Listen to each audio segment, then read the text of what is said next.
All right, guys, so we got a couple hours before some of our Friday matches kick off. I thought I'd cook up a little parlay for you guys just to have a little bit of fun. And honestly, some of these legs that are a part of the parlay, I would actually play them individually too. I would put them as a parlay and play them individually if you guys would like. But let's kick it off. This is actually, I think it's a really good one. I think we got a solid chance of hitting it. And these picks don't really interfere with some of the picks that I already had on the matches that I broke down.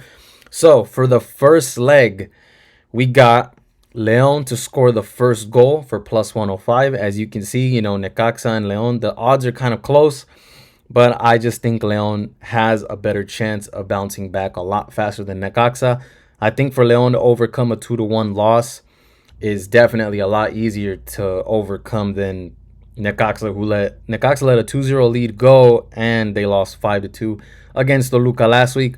I don't think they bounce back as fast. I think Leon was going to get the jump on Necaxa. I think Leon scores the first goal.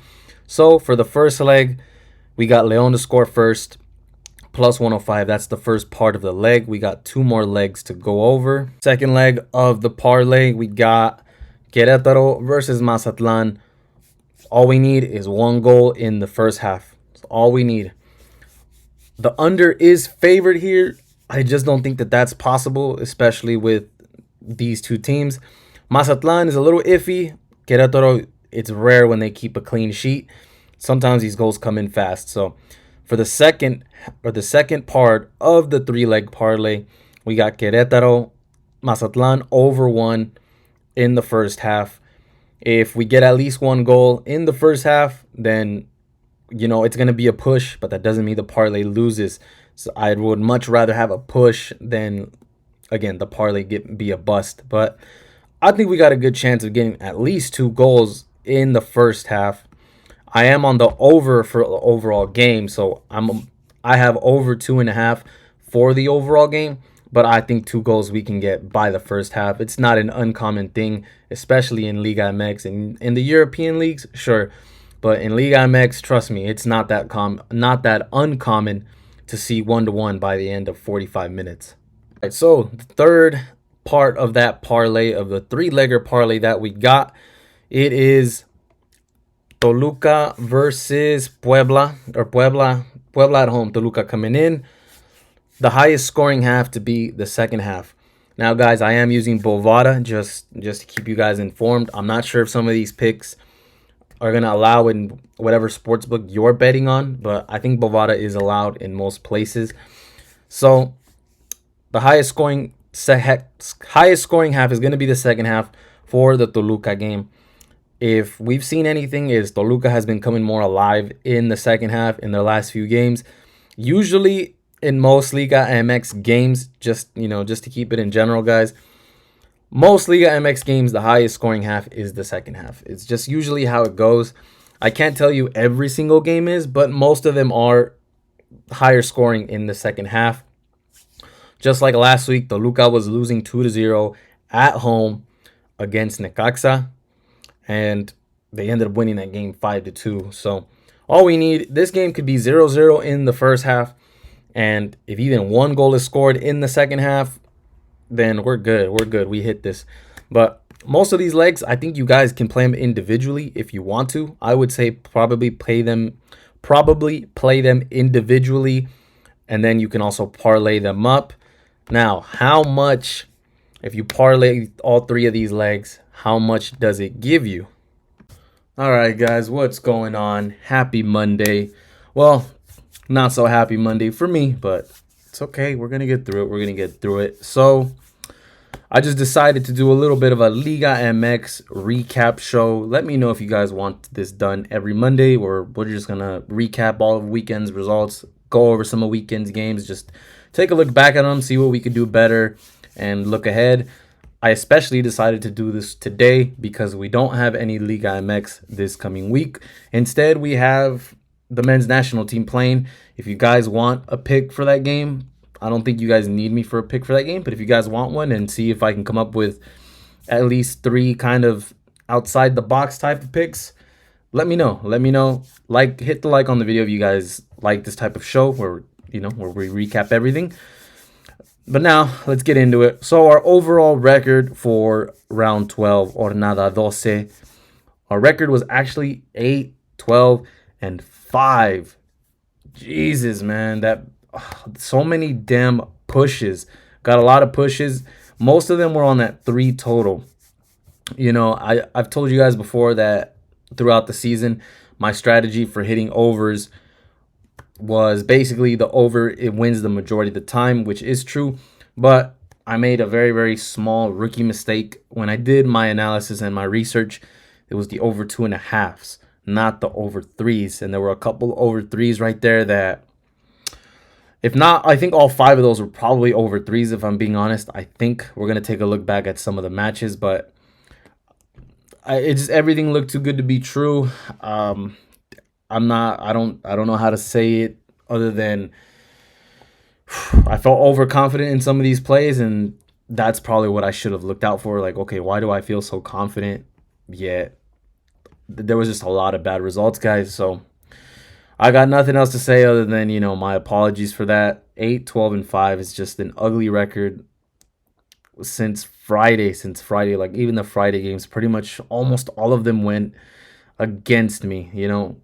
Basically my bad record started from Friday, and it just honestly just carried out throughout the weekend. So let's take a look back at some of these matches, and we're gonna see, what we can do better. Just take a look back. And what's crazy to me in this past card, guys, basically 90% of the matches were all won by the favorite. That is insane. But when it comes to gambling and when it comes to El Casino, the public favorites have to win at some point. They just do. This is how they keep people hooked on to betting. So for anybody who played, Tigres winning, Toluca winning, America winning, Cruz Azul winning, look at that, guys. All these teams I just named, they're all big favorites, and they were big favorites, and they all won. So you could have done the most simplest parlay, Tigres, Toluca, Cruz Azul, America. You could have parlayed them all, and you would have won. But this is probably the only time that type of parlay would have hit, if I'm being honest, probably out of the whole season. But let's take a look back at some of the matches that we just had went through this weekend.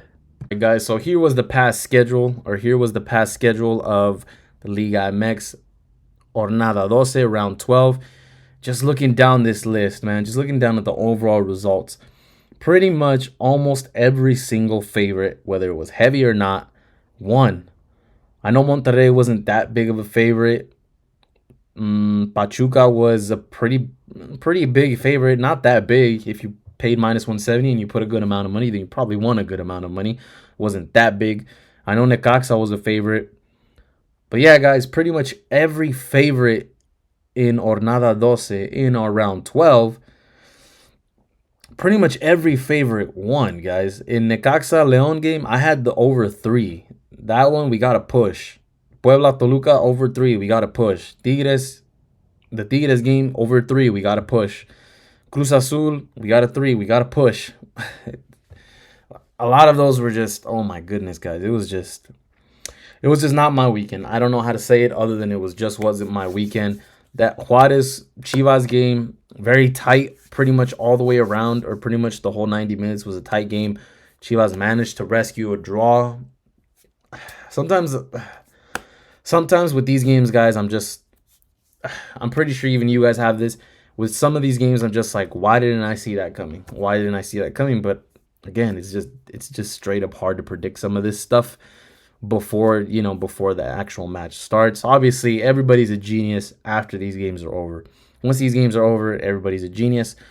And this past weekend was just a weekend for pretty much every square to be right. But the thing is, guys, Toluca was a minus something favorite. Tigres was a minus. I know Tigres for sure was at least a minus 200, if not more. Cruz Azul was a minus 200. But you had some short favorites, You could have made money if you just bet on America, on Monterrey, on Necaxa. Those were some pretty easy wins, and you could have made a good profit. It wasn't too crazy expensive. But overall, I think this weekend was just for the public to be right, guys. A lot of the teams that were favorites, they won very convincingly. It wasn't even close. and I thought it was. I thought it was a little bit strange to get so many both teams to score in good price. Like, we got a lot of good prices with both teams to score and over 2.5. And the ones that were I was getting a good price on over 2.5 were not. I can't say they weren't close, but it didn't seem like it was. They was really getting there. You know, Querétaro was 2.5. It was 2.5. That was the total, and you were getting probably like -1 or 2, maybe even money if I remember correctly, and only one goal. Jesus, man. So same thing with Chivas Juarez. You know, it was two and over 2.5 was, I think, also like +105 or even -110, something like that. Nothing too expensive, and it just was not there either. I could have sworn we were gonna see a lot more goals in that match, and again, just didn't come through. You know, probably next time I see prices like that, I'm gonna be a little bit more aware and probably lean more towards the obvious winner. But I just thought we were gonna see a couple more parlay busters, but it seems like this was a parlay for the favorites, to be honest. And look at that, Juarez Chivas. That was the only draw on the board. So again, guys, just one of those weekends where it was just the weekends for the favorites to win. Pretty much almost no dogs won in this card. There were no underdog wins in this card, but hey, it just happens. But again, I'm gonna stick with my strategies.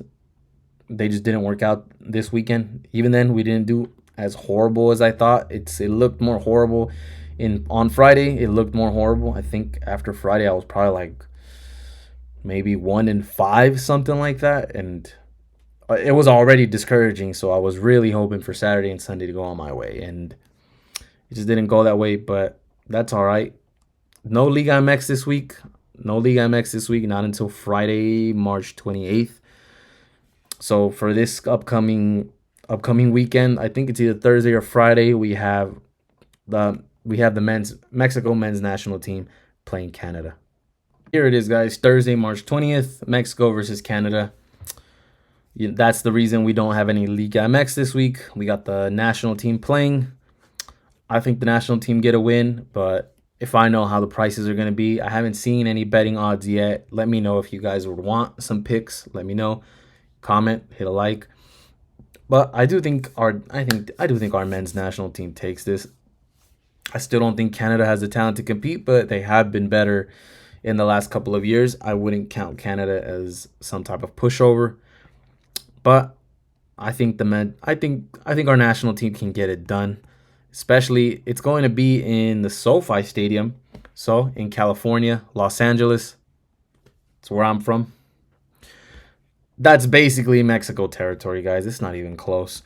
So Los Angeles, California, that's basically Mexico territory. You're definitely gonna see the stands filled with Mexico fans. Mexico should be able to get it done, guys. They should be able to get it done, but I can't imagine that we're gonna get a good price betting wise. Probably gonna see Mexico at like -150, maybe even closer to -200, which is not that great a price, but that's probably the only way to really play it. That's probably the way I'm probably going to play it, just to have a little action on the game and just for it to be a little bit fun. It's on a Thursday night. It should be fun. Usually these kind of games they're usually fun when Mexico has someone to compete against. I usually don't like watching Mexico versus El Salvador or Mexico versus Cuba, something like that. It's just a little bit too obvious. El Salvador gives them a fight sometimes, but more often than not, Mexico's usually the winner. But yeah, guys, let me know if you want some picks for Mexico and Canada when it gets closer to game time. Obviously, I haven't seen any betting odds out yet, or I haven't checked today at least. It's Monday. I haven't checked any betting odds for this game specifically. They might be out. They might be not. But as the game gets closer, I'll have a breakdown video for some picks if you guys want it. Okay. Well, that's going to wrap up our little recap show. Let me know if you guys like a recap show like this, just to go over, maybe we can come up with things, notice some trends maybe, and just to make ourselves some better gamblers, guys, because there were some mistakes I made this past weekend that I had a lot of confidence into, and probably I let my confidence blind me a little bit. So again, apologies for that, guys. But overall, let me know if you guys like this. All right, I'll talk to you guys later.